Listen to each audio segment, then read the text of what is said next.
অযৌক্তিক চাপ সৃষ্টি করে ভারতে খেলতে বাধ্য করা যাবে না বলেছেন যুব ও ক্রীড়া উপদেষ্টা আসিফ নজরুল। দুপুরে সচিবালয়ে সাংবাদিকদের মুখোমুখি হয়ে এ কথা বলেন তিনি। আসিফ নজরুল জানান, অযৌক্তিক শর্ত মেনে কোনোভাবেই ভারতে টি-20 বিশ্বকাপ খেলতে যাবে না বাংলাদেশ। বিস্তারিত মাইনুদ্দিন মাসুমের রিপোর্টে।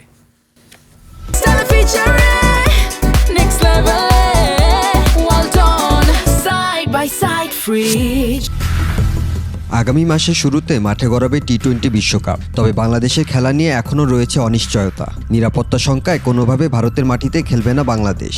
ওদিকে নানা শর্ত জুড়ে দিয়ে ভারতেই টাইগারদের খেলতে লাগাতার চাপ দিয়ে যাচ্ছে বিশ্ব ক্রিকেটের নিয়ন্ত্রক সংস্থা আইসিসি। ভেন্যু পরিবর্তন নিয়ে আইসিসি ও বিসিবির কয়েক দফা বৈঠক হলেও আসেনি কোনো সমাধান। এই অবস্থায় ভারতে যাওয়ার কোনো সম্ভাবনা নেই বলে জানালেন যুব ও ক্রীড়া উপদেষ্টা আসিফ নজরুল। আমরা অত্যন্ত লজিক্যাল কারণে ভেন্যু চেঞ্জের কথা বলেছি।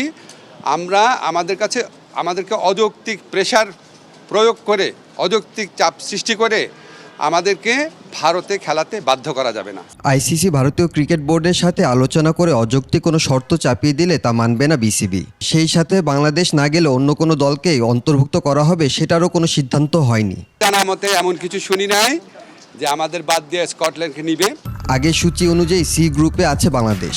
কলকাতা ও মুম্বাইয়ে ইংল্যান্ড, ইটালি, ওয়েস্ট ইন্ডিজ ও নেপালের সাথে খেলার কথা ছিল টাইগারদের। মাইনুদ্দিন মাসুম, 21 টেলিভিশন।